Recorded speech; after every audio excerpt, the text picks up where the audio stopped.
Hello my beautiful ladies, welcome back to a new video. In this video I will be talking about how to afford your glow up, how to afford your inner beauty and outer beauty transformation. How do so many ladies do that?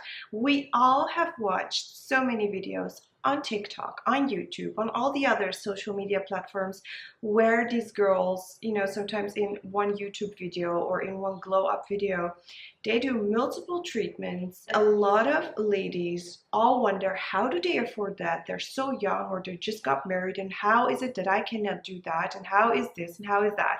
So in this video, we will be talking about that. We will be talking about the psychological aspect behind this, and then I will also give you some tips out of my personal life and out of other, people that I talk to. I love meeting and talking to other people on a daily basis. I'm always part of conversations, so I do pick up quite a lot, and I also am someone who really loves to talk to people from also different age groups. So I don't limit my friend groups. They're not limited to one kind of class. Also the age groups. I love talking about people in their 50s and their 60s. I love talking to girls in their 20s. I'm in my 30s. The wisdom that comes with that, the new information. It's very interesting, ladies. Keep that in mind. So the first thing, which is one of the most important things, is the psychological aspect behind this mentality. Yes, it is a mentality, okay? I get exposed to people from all kinds of classes. Usually what happens is people get exposed to one certain group that they are also in themselves. For example, if you're middle class, your neighborhood is middle class, the school you go to, the work usually. Sometimes you get exposed to someone from the lower class or the upper class, or the upper class. Same with lower class, your neighborhood, your family, no. Just talking general here. I get exposed to different classes every single day, and I don't look down upon either one of those classes. For example, for breakfast I meet people from lower class. I visit their house, they come to my house, and then the lunch or in the evening I'm sitting with people from really upper class. So the shift of mindset, it's a different type of lifestyle, different type of people. It's from that, and then all of a sudden I'm having lunch with those people, and then it's because of our lifestyle, we live like this. I wish I could say this in a classier or nicer way, because I never justify people oh, those are from this class and those are no. But for you to kind of understand and to explain myself, I was thinking about another way to explain it, but unfortunately I cannot come up with it. So I hope it's nice to be able to say this and not offend anyone, but just to really let you understand that mindset really plays a big role. So the other day, like I said, I was having breakfast with people, very lovely ladies, same age group as me. And they were not from the middle class, not upper class. So a little bit, their income was very modest. The way they were talking about a certain subject, and that subject, that same day, had lunch with girls who were very upper class. And then that same day, I had lunch with ladies, also very lovely ladies, who were from the very upper class. I had a keratin treatment done in my hair prior to that day. So the conversations we had, the subject we talk about during breakfast and with the upper class lady during lunch, was the exact same subject. And that is when I noticed, because it was the exact same day, same age group, even though the subject is the same, the conversation is going a total different direction.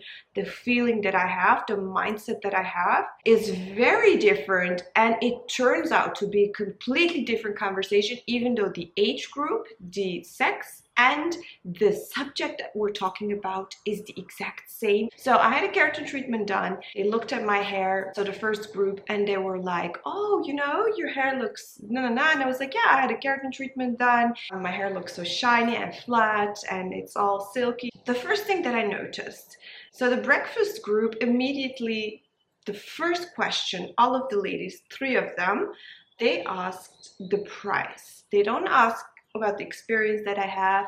They don't ask if it's worth it, you know, is it worth getting a keratin treatment? What are the risks? Why do you do it? Immediately go to the price. I had the exact same conversation during lunch. Lunch group ladies, I was like, well, I got a keratin treatment done and my hair, I'm so happy with it. They didn't ask about the price immediately. They started asking me questions about why, and does it help them? Does it work on bleached hair? What are the benefits? Are there any risks? Where is the salon located? How are the workers? What other procedures does this salon do? Did I go by a car? Is it far? Do they speak Russian? Because some of those lunch lady groups were Russian and it didn't speak Turkish very well. And no. And they wanted the details of the salon. And then because they were very like intrigued and really interested in getting that procedure done, they started to talk about the price. So we really had like this interesting conversation. They learned so much from me. Some of them already knew about it. They were 4 ladies. 2 of them already knew a lot about keratin treatments but were intrigued about that salon, and the other 2 didn't really know much, and they learned so much from me. But the breakfast lady groups, they were complaining about the price, and they were mainly focused on, oh my god, that's so expensive, and I could have done grocery shopping, you know, 2 times with that money. I could have done this, and no, I would never do that. It's not worth it, and oh my god, and yada yada yada yada yada. The conversation turned out to be so different because those other ladies maybe also were not going to spend that amount of money, and some of them, like one of the girls, even though she could easily afford getting keratin treatment every single day without even feeling it in her wallet, she was like, oh well, it's not cheap, but yeah, I don't know, if you like it, it's so worth it. And the other lady group, they were very, oh, the price and this and salons. They started blaming, you know, politics and the world and the country and their husbands. All of a sudden the conversation turned out blaming everything and everyone for keratin treatments being too expensive, or them not being able to afford a keratin treatment, or they could afford it but they would never because nah. It was very negative, and you almost feel like guilt tripped. The other group, some of them also thought it was very expensive, but it wasn't very negative.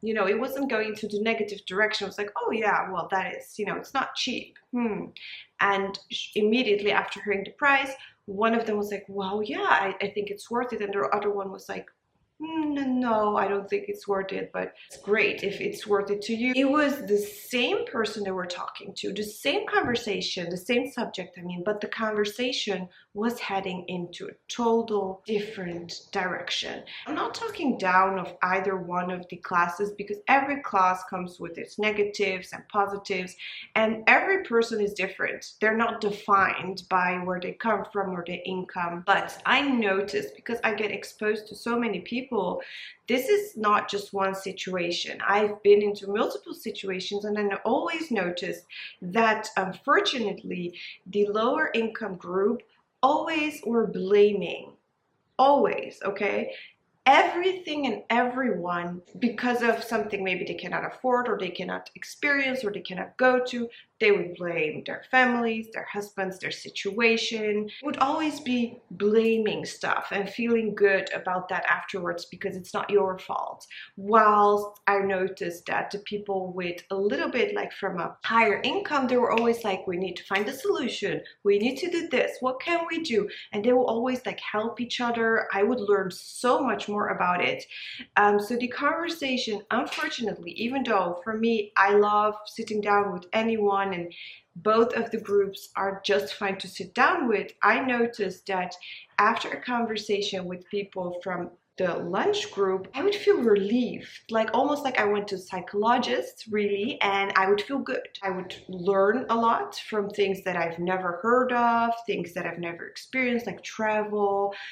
Like again, they learned something from me that day. I learned a lot from them. The other group, having conversations with them, I would feel a little bit heavier, a heavy gut feeling, and I wouldn't feel as relaxed. I don't know, sometimes I do, but I just know noticed a little pattern, and I wanted to talk to you ladies about that. So why am I giving you this example? Because mindset, my ladies, is very important. Mindset is what makes these girls that you watch their videos of be able to afford it. It's not their income, it's not where they're born or the families they have been raised by.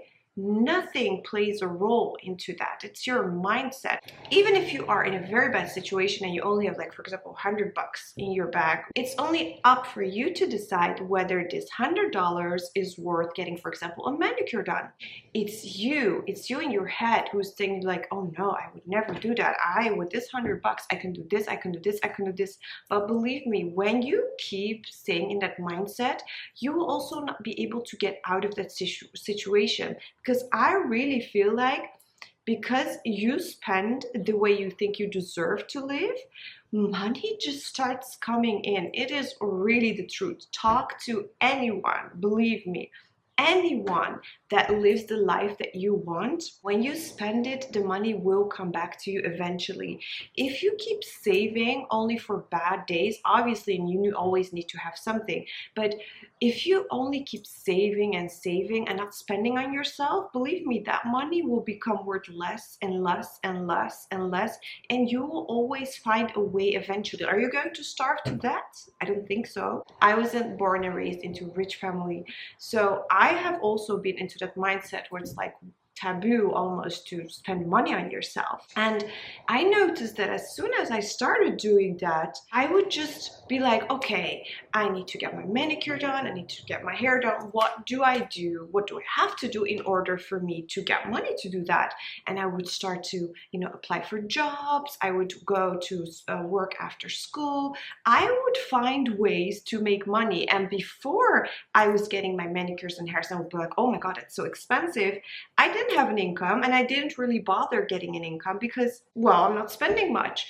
But as soon as you start spending, you also start, there's this shift in your mind that starts to think like, okay, I need to find a way to afford this. I need to apply for an extra job. I need to apply for a job after school. I need to, go on the internet and start making money from home. You start to think like this, which is a very important aspect. Some ladies have that. Like, I had this friend who realized that after she had children, could afford anything, but she didn't really splurge that much. But as soon as she had children, she was like, I want to be able to afford nice children's clothes. I want to be able to afford nice vacations with my children. Right now, I cannot do that. Yes, we have a good income, but it's not enough to have like this little extra, spend like a crazy amount to go to Disney, which she really wanted to do.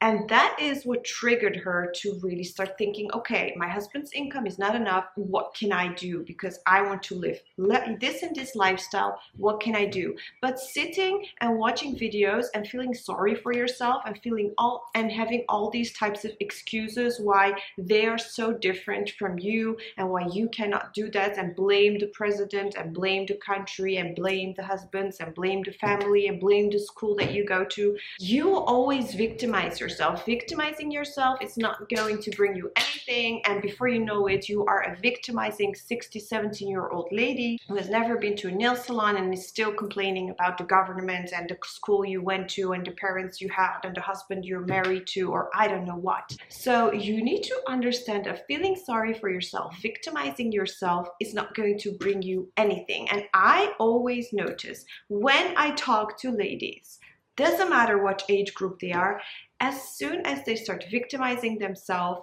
unfortunately, I'm so sorry, I immediately know what kind of income group they are from or what kind of income group people they are surrounded with. I went shopping, like for example, with girls who were still in school. We were all lower income girls, but the girls, we are all now in our 30s that have made it in life. We are, some of them are married, some of them are not. The girls who are in very good financial situations right now, I noticed, okay, I went with a group of friends, it was like a store like Sephora, and there was this face powder that I really wanted to buy.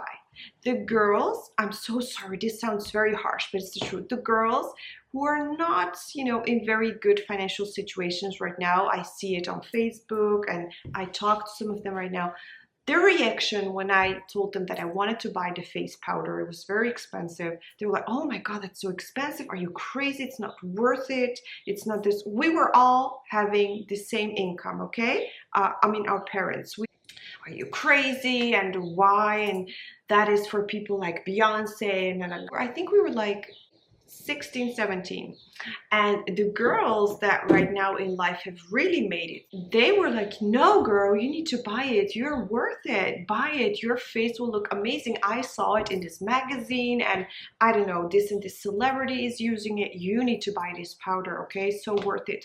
And the girls that were in that mindset of like, oh my God, who is crazy to splurge so much money on a powder, they are still in that mindset, and they never really made it in life, and they're also not married to people who have made it in life, because you know that mindset also attracts the same type of mindset. Unfortunately, it sounds very harsh, but we were all from the same type of classes, our parents all were in the same type of income range, yet me and that girl, we were like, I can't get this powder too, I want to have nice skin too, I want to have this and this and this and this. Maybe that powder doesn't do anything, but just that mindset behind it.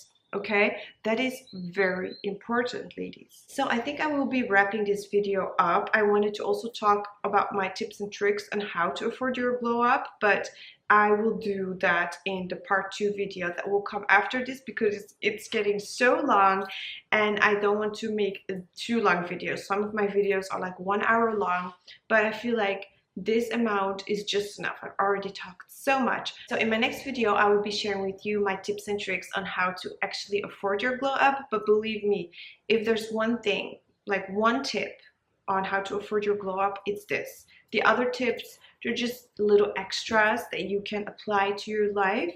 But believe me, this is it, your mindset. So thank you so much for watching, and I will be seeing you in my next video. Bye.